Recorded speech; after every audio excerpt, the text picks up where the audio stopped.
بسم اللہ الرحمن الرحیم۔ دعاؤں کی قبولیت کے سنہرے واقعات، سبق نمبر 41۔ سیدنا انس بن مالک رضی اللہ عنہ کے لیے اللہ کے رسول صلی اللہ علیہ وسلم کی دعا۔ سیدہ ام سلیم بنت ملحان رضی اللہ عنہا کا تعلق بنو نجار سے تھا۔ پرانے اسلام لانے والوں میں سے تھی۔ اللہ کے رسول صلی اللہ علیہ وسلم سے بے حد محبت اور عقیدت رکھتی تھی۔ ان کی شادی زمانہ جاہلیت میں مالک بن نضر سے ہوئی تھی، جس سے ایک بیٹا پیدا ہوا جو خادم رسول کے نام سے مشہور ہوا۔ ہر ماں کو اپنی اولاد سے بڑی محبت ہوتی ہے۔ ام سلیم بھی اپنے لاڈلے انس کو خوشی خوشی کھلاتی اور بار بار تلقین کرتی تھی کہ لا الہ الا اللہ محمد الرسول اللہ کہو۔ معصوم سا بچہ انس جب توتلی زبان سے لا الہ الا اللہ کہتا تو ام سلیم کو بے حد خوشی ہوتی۔ ان کا شوہر مالک اپنی بیوی سے سخت پریشان ہوتا اور کہتا لا تفسدی علی ابنی، میرے بیٹے کو بگاڑنے کی کوشش نہ کرو۔ وہ اس کے جواب میں کہتی آپ فکر نہ کریں، میں اسے بگاڑ نہیں سنوار رہی ہوں۔ مالک بن نضر شام چلا گیا۔ وہاں کسی دشمن نے اسے حالت کفر میں ہی قتل کر دیا۔ اللہ کے رسول صلی اللہ علیہ وسلم مکہ سے ہجرت کر کے مدینہ تشریف لائے تو اس عظیم خاتون نے دیکھا کہ اللہ کے رسول صلی اللہ علیہ وسلم کی خدمت کے لیے گھر میں کوئی نوعمر لڑکا نہیں جو گھر کے چھوٹے موٹے کام کر سکے، تو وہ چھوٹے سے انس کو لے کر اللہ کے رسول صلی اللہ علیہ وسلم کی خدمت میں حاضر ہوئی اور عرض کیا اللہ کے رسول، میں اس چھوٹے سے انس کو آپ کی خدمت میں پیش کرتی ہوں۔ میرا یہ بیٹا آپ کا خادم ہوگا۔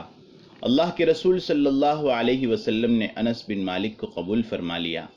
یہ آپ کے گھر کے چھوٹے موٹے کام کرنے لگے اور لوگوں میں خادم رسول صلی اللہ علیہ وسلم کے نام سے مشہور ہوئے۔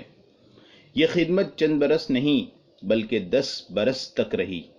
اس دوران اللہ کے رسول صلی اللہ علیہ وسلم کے اعلیٰ اخلاق کی شہادت وہ اس طرح دیتے ہیں، میں نے اللہ کے رسول صلی اللہ علیہ وسلم کی 10 سال خدمت کی۔ اس پورے عرصے میں اللہ کے رسول صلی اللہ علیہ وسلم نے نہ تو مجھے مارا نہ برا بھلا کہا، حتیٰ کہ اف تک نہیں کہا۔ کچھ زمانہ گزرا کہ ایک دن سیدہ ام سلیم اللہ کے رسول صلی اللہ علیہ وسلم کی خدمت میں حاضر ہوئی اور نہایت لجاجت سے عرض کیا یا رسول اللہ، خادمک ادعو اللہ تعالی لہ، اے اللہ کے رسول، یہ آپ کا خادم انس ہے، اللہ تعالیٰ سے اس کے لیے دعا فرما دے۔ اللہ کے رسول صلی اللہ علیہ وسلم نے ننھے سے انس کے لیے دعا فرمائی، اللہم اکثر مالہ وولدہ وبارک لہ فیما اعطیتہ، اے اللہ اس کو کثرت سے مال اور اولاد عطا فرما اور جو کچھ تو اسے عطا فرمائے اس میں برکت نصیب فرما۔ محترم حضرات، کیا آپ جانتے ہیں کہ اللہ کے رسول صلی اللہ علیہ وسلم کی اس دعا کا نتیجہ کیا نکلا؟ سیدنا انس خود فرماتے ہیں اللہ نے مال اتنا دیا کہ مدینہ میں میرا باغ سال میں 2 مرتبہ پھل دیتا تھے، جبکہ دوسرے سب لوگوں کے باغ سال میں 1 ہی مرتبہ پھل دیتے ہیں۔ اولاد اتنی ہوئی کہ میرے بیٹوں اور پوتوں پوتیوں کی تعداد اس وقت 100 سے زیادہ ہے، اور عمر اس قدر طویل ہوئی کہ اب مجھے مزید جینے کی تمنا نہیں اور اللہ کے پاس جانا چاہتا ہوں۔ ثقیف والوں کے لیے دعائے نبوی۔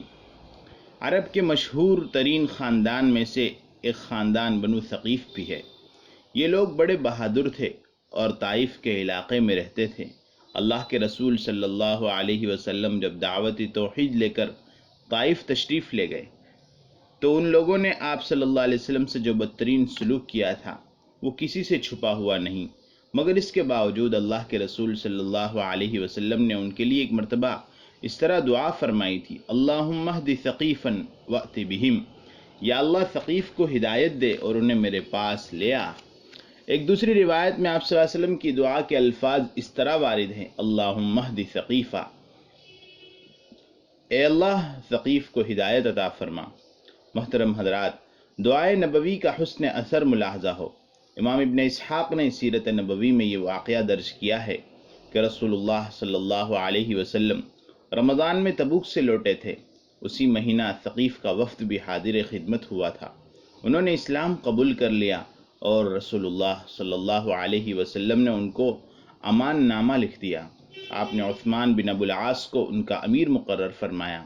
عثمان بن ابو العاص ان میں سب سے نوعمر تھے، پھر بھی انہیں دینی احکامات سمجھنے اور قرآن مجید کی تعلیم حاصل کرنے کا سب سے زیادہ شوق تھا۔ ابو بکر صدیق رضی اللہ عنہ نے رسول اللہ صلی اللہ علیہ وسلم سے عرض کیا تھا، ان میں یہ لڑکا دینی احکامات کے سمجھنے اور قرآن مجید کی تعلیم حاصل کرنے کا سب سے زیادہ شوق رکھتا ہے۔ تراشے، رسول اللہ صلی اللہ علیہ وسلم نے ارشاد فرمایا، دعا عین عبادت ہے، اور پھر آپ نے قرآن کریم کی اس آیت کریمہ کی تلاوت فرمائی، وقال ربکم ادعونی استجب لکم، تمہارا رب کہتا ہے مجھ سے دعا مانگو میں تمہاری دعا قبول کروں گا۔